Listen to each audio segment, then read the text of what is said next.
Hello! So I wasn't really planning on doing a video for today, but I ended up coding a relatively complex shader to debug something, and since it was a lot of work, I figured I might as well make a video on it, since it could help somebody out there. As you can see, my donut here has been labeled such that each vertex has its index on the original array printed right on top of it, which I needed to debug something. And I'm going to explain exactly how I ended up doing all of this. Now, this is going to be a very nerdy video. This is not going to be a high level overview. I am actually going to explain every single step that I used to make this. So, beware. It might be a little bit boring for a lot of people because it's going to be mostly me drawing on a tablet. This is just going to be the final result, so if that's all you care about, you can cut the video right here. On any case, let's dig in. So, the very first thing is, as most people would expect, just creating a texture atlas. Now, I already had code to make this inside of NeverEngine, and really for these you only need these two rows, like the digits rows. I already have the entire atlas, so that's the one that I am using, but theoretically you could make one that only has the numbers. Now, once you have these, actually let me first open my tablet. Okay, so how did I actually make my shader? Well, the first thing is I duplicated every vertex exactly 4 times so that I had all the vertices for the quad. And that way, when I enter the shader, I am going to be able to determine the position of one of those 3 based on how many there are. So essentially, let's say that we start with a mesh that is just a triangle, right? And so we had P0, P1, and P2. Well, my final array is going to be P0, P0, P0, blah blah blah 4 times, then followed by P1, P1, P1 4 times, and P2, P2, P2. In any case, so we make that. We duplicate arrays. Now, this is where knowledge of math can be very useful, because what you can do is you can classify all of your vertices as members of a normal subgroup of a group, and not to go too much into abstract algebra. All that means is we can just take modulus 4 of what we're doing, and if we're doing that, then because our array will essentially be 0 0 0 followed by 1 1 1 1 followed by 2 2 2 2. At each one of the vertices we can assign within its group another index. So this one would be 0, this one would be 1, this one would be 2, and this one would be 3. And then, for example, in the 2s, once again, this could be 0, this could be 1, this could be 2, and this could be 3. So we're just relabeling the duplicates. And once we do that, our goal is going to be to create the quad where we're going to put the text. So each one of those numbers that you saw me printing is on a single quad, regardless of how many digits there are. So we just want to create one quad, and at the very beginning we want one quad for 1 digit. That's it. That's all we're going to do. So I am going to show you something in terms of how numbers look like in binary, which you probably already know, but it's good looking at. This is 0 in 2 bits binary. This is 1 in 2 bits binary. This is 2 in 2 bits binary. And this is 3 in 2 bits binary. Now notice that these are also the indices in a 0 based array. In other words, the first element in an array with 4 elements is indexed 0, the second one is 1, the third one is 2, and the final one is 3. Notice also that if I add a comma in each one of these, now what we have are the 4 coordinates of the unit quad. In other words, this is equivalent to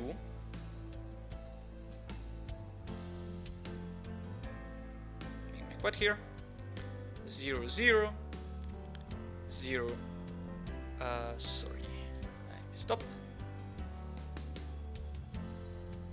1 0 1 1 and 0 1.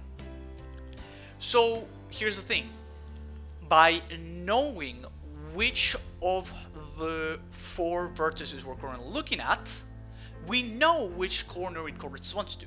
So if the general index of the vertex that we're looking at, that is the GL underscore in, I'm just going to write IND, you know what I mean. If the GL index is 0 mod 4, then we're looking at this corner. If it is 1 modulus 4, then we're looking at this corner. If it is 3, here and here. So with that, we are able to construct a quad. Now, the problem is that all of these quads are going to be living on the exact same space. They're all going to be superimposing each other because their coordinates are just going to be 0 0 1 0 0 1 1 1. So all that we have to do in order to correct that is add the position of, like, the original position of the vertex that we're looking at, and that is going to position our quad in 3 dimensions. And that is just going to look, if we were rendering our triangle, then we have our triangle, and we have this little quad over here, this little quad over here, and this little quad over here. Now the problem is that as you rotate the camera, your quads are also going to be rotated. So it is perfectly possible for you to have an angle where, like, all of your quads look like this, which you obviously don't want. You want your quads to always be facing the camera. Now, the way to do this is relatively straightforward. When you look at the construction of the camera matrix, you're going to notice that the first and the second row correspond respectively to the side and the up direction. So you can just fetch if you have your matrix, like it's a 4x4, and you're going to have your A, your B, your C, your F, A, B, C. I am sorry, writing with my fingers is kind of hard. I wish I had a pen, but budgets are tight nowadays. So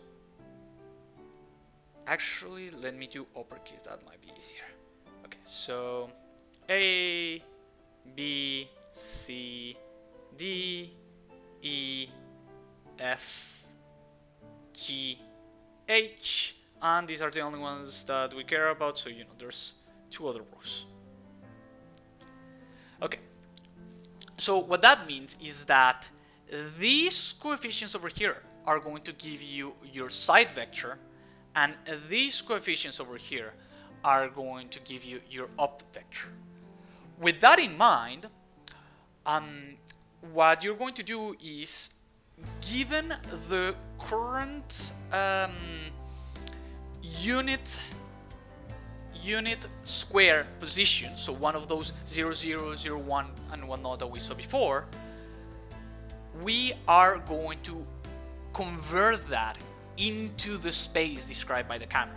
So essentially, if our vector was 0 1, we're going to grab this 0 and we're going to multiply by the side, because the side is equivalent to our x in camera space. So this side is the first row of the camera matrix, and we are going to multiply 1 by the up vector, right? Oh, my apologies. There. 1 by the up vector, and this is going to give us the positions in 3D that are camera aligned, that would be equivalent to the quad that we want to render. So basically, if you want the straight up formula of all that I just described is you're going to call x is going to be equal to the GL index modulus 4 modulus 2, and the y is going to be equals to I modulus 4 again, Euclidean division by 2. This gives us the two coordinates x and y that we need, and after you get these two, we're just going to do x times the camera matrix, and I am going to assume that this gets you the row. The camera matrix row at 0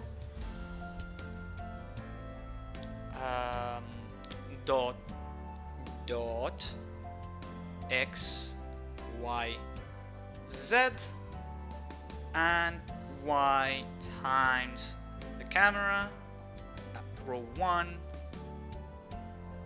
dot x y and z, and we're going to add these two together, and to these we're going to add the original vertex position, and this formula right here is going to give you the 3D camera oriented position of your current quad vertex, and with that you're just going to get a quad that always looks at the camera. Okay, now we just have the quad that looks at the camera, but we also have to texture it. Now I am going to assume that you know how to fetch the coordinates for a given character in a texture atlas. It's fairly straightforward, so you know it just requires a little bit of math. But now the problem is, okay, how am I actually going to render this number? Well, if it was just one digit, it's very easy. You just go fetch the UVs for the current index that you're looking at, so that GL index, and you just texture it to the quad, and that's it. But if we have more digits, if we have 2 or 3 digits, that quad is too narrow, and we also need to like fetch different positions, but we only have one quad. So how do we actually go about this? Well, the first thing that we're going to do is we're going to make the quad big enough to hold multiple characters. For that, we need the number of digits, which I'm just going to call D. So D is the number of digits in a number. How do you get D from the number directly without doing convoluted logic? Well, the formula is,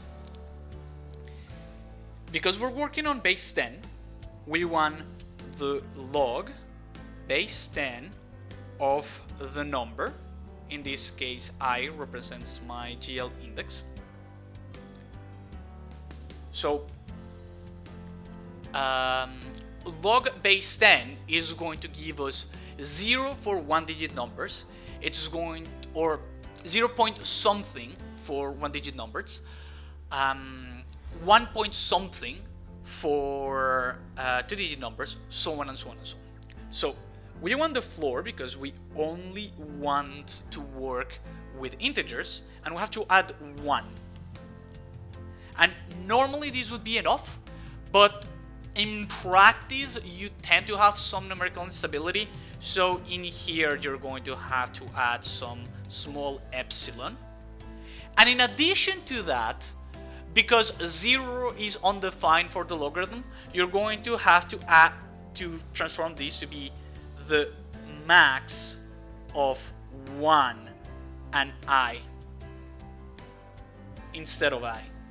So instead of I, you're gonna have the maximum of 1 and I. Because if you don't do that, when the index is 0, you're just going to get gibberish because the logarithm at 0 is not defined. But those are mostly like implementation details. It does, however, give you the number of digits. Now that you have the number of digits, in that prior formula, your x now needs to be multiplied by the number of digits, because that will extend the quad far away enough to hold multiple digits. Now, the next problem is, how do I actually texture this thing? Because as it stands, we can only fetch one number, because we only have one quad, we only have one set of UV coordinates, and those are continuous. There is no like right off the bat, as they come out of the pipeline, they're not discrete, they're not cut. It goes from 0 to 1. The way that we are going to solve this issue is quite easily by using floating point modulus arithmetic. And we're going to do this on the fragment. So all of the operations that I just described are on the vertex shader. We're going to move to the fragment shader. In the fragment shader, what we're going to do is our UVs on the x direction, on the u direction, the first component, are going to go from 0 to 1. Well, how many digits do we have? Let's assume that we have 3 digits, for example. Well, if we have 3 digits, what we want to do is we want to split this into 3 equally spaced regions. And the reason for that is we want this to be the first digit. So the first digit would go here, the second digit would go here, and the third digit would go here. Now, there's a very, very simple way to go about this, which is if we go 1 over the number of digits, that gives us this length, right? Like this is 1 over the number of digits is number of digits equally spaced regions are going to fit into it. And so this over here is just 1 over d. Now, if you grab your u coordinate, your u texture coordinate, and you mod it by 1 over d, you're going to notice that u is going to start at 0, it's going to start increasing, then it reaches 1 over d, then it resets itself to 0, and then it keeps going, and once again it reaches 1 over d, and it resets itself to 0, and then it goes all the way up to 1. So, if d is, like in this example, 3, so we just have 1 over 3, so we just have 1 over 3 over here, then when u is from 0 to 0.33333, it's just going to be u. When u is from 0.3333 to 0.666, it's going to go from 0 to 3.333 again. And finally, when it is from 0.666 to 1, it's once again going to reset to 0 to 132. So what we've done is we've cut the interval into number of digits regions, and we've discretized u to go from 0 to however much that is. This means that if we multiply this by the digit, now notice that u now ranges from 0 to 1 over the number of digits. So if we multiply by the digit, now it goes from 0 to 1. And it's going to do that 3 times, or number of digit times. So now we have the number of discrete regions that we can texture. We've essentially multiplied our texture coordinate however many times we needed to texture it. So that's how we achieve that. Now, the next problem is we need to determine which digit we're currently looking at, right? And so, once again, we know that u is ranging from 0 to 1, and we know the number of digits, right? So the 2 pieces of information that we have are these 2. Well, we know that if we divide u by my bad. We know that if we multiplied u by the digit, this is going to range now from 0 to the digit. So actually now when u is from 0 to 1 after this multiplication, like if we reassigned u to be, I'm going to follow coding conversions because otherwise this might be a little bit confusing. So if we say that u actually becomes u times the number of digits, then now when u is from 0 to 1, that corresponds to the first digit. When u is from 1 to 2, that corresponds to the second digit, so on and so on and so on, until u is d minus 1 to d. So now we know which digit we're supposed to be texturing by looking at the current value of u. We know that if this new transform value of u modulus, sorry, not modulus, we know that if the floor of u, if we have the floor of u, that tells us which digit we're currently looking at. So floor of u equals 0 means that we're looking at the very first digit. U equals 3 would mean that we're looking at the third digit, so on and so on and so on. Okay, there is one problem, however. If you texture your model this way, what's going to end up happening is you're going to print the most significant digit last and the least significant digit first. The reason for that is when you think of like digits, digit 0 should actually be the most significant digit. So in order to correct for that, we need to do one final transformation, and that is that u, after doing this first transformation, u has to be number of digits minus u, so that now u spans backwards, but spanning backwards means that it's spanning the numbers in the correct order. I know that that might sound a little bit convoluted, but I am going to at minimum show you the shader and try to like make sense of it if this was a little bit rambling. Okay, so now I'm actually going to show you the shader. As you can see, they're not that complicated as they might have seen when I was describing all of this. I just want to try to describe my thought process on making the shader as properly as possible. Now, the first thing is this group over here is that 0, 1, 2, 3, 4 that I was talking about before. This just tells us whether we are on the bottom right corner, bottom left corner, top right corner, blah blah blah blah blah. The index is, since I had multiplied my vertex positions 4 times, since I duplicate them 4 times, then the actual index from the original mesh is the current index divided by 4.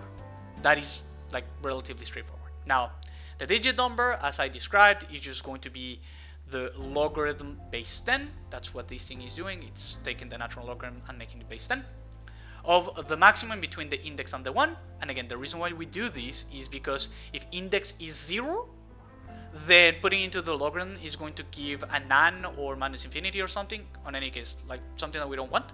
So this just prevents errors when it is equal to 0.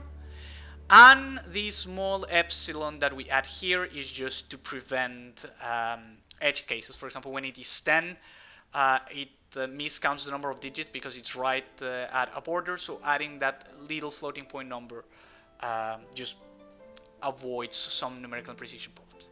And with that, we count the number of digits.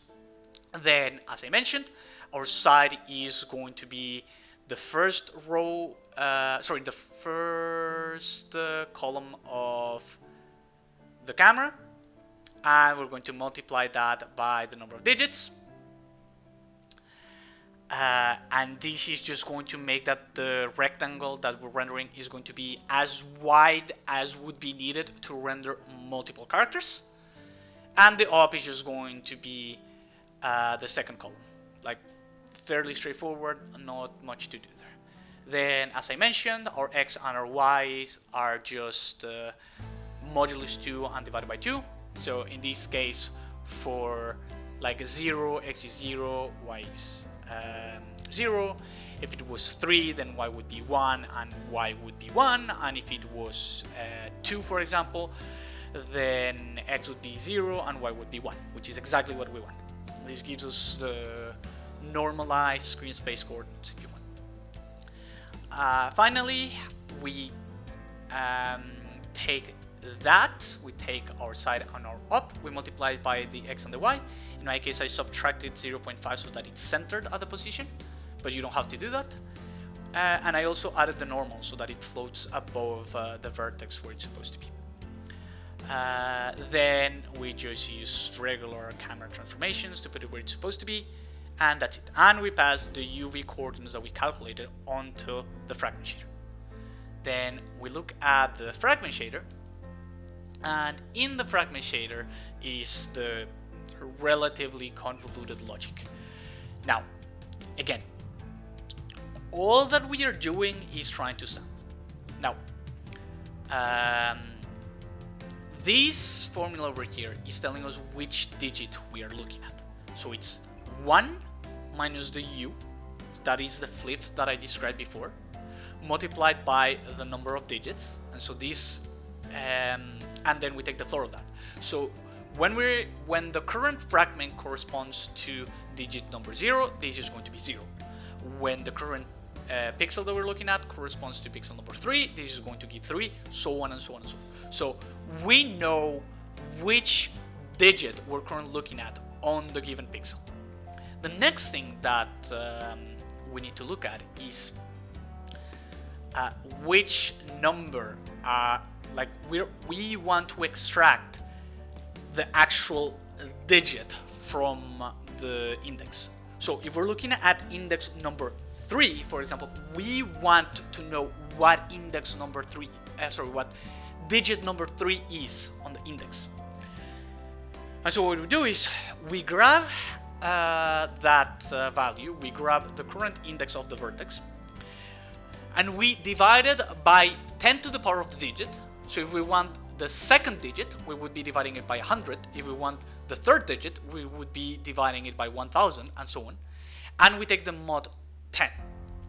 This essentially, this part before the modulus essentially shifts your number such that the least significant digit is the one that you care about, and the modulus just eliminates everything afterwards, so that at the end of this operation you have exactly and only the digit that you care about. Then we're going to pass it onto the function that is going to calculate the UV. Now, the first thing that you're going to see is that I am adding this number offset. This is just, if you go and look in my texture atlas again, this is just like however many characters I need to skip to reach 0. So that's all there is to this offset. It's not very interesting. Then this just gives me the x and the y coordinates in terms of characters. So if you see on my table again, oh, I closed it. You are going to have to forgive me. Never engine. We go to the build and we go to the characters. Okay, sorry for that. So this is a 10 by 10 in terms of characters. All that we are going to do with this is if we want this character, for example A, well, A is 0, 1, 2, 3 on the Y and 0, 1, 2, 3 on the X. And so we want to convert the character index into that X and that Y on this grid to fetch it. That is all that this is doing. Then we have the scale of a single character within that. So if there's 10 by 10 characters on the grid, that means that in the normalized 0 to 1 coordinate, that needs to be 1 over 10, which is exactly what that is. And next off, we have to find that cutoff point. Like, this is that floating point modulus arithmetic that I was talking about before, where if you are in the 0 to 1 range, you want to look at one character at one digit, and if you are on the 1 over digit to another, you want to look at it. That's what this cutoff point is. This is when am I supposed to wrap around and reset my x. And as you can see, again, we multiply it by the digit number, because that's going to give us the correct like scale, so that our u, this new modified u, always goes from 0 to 1, even when it wraps around. And then finally, all we have to do is the y remains unchanged, the u needs to be plugged. We need to add the sampling offset of where the character is supposed to be, which is what this is doing, and we multiply it by the scale again, so that it returns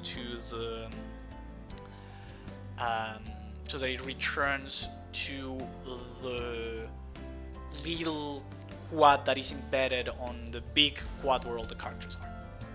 So yes, I am sorry if this became a little bit rambly at times. Again, it was sort of an spontaneous thing. Hopefully this was interesting to you.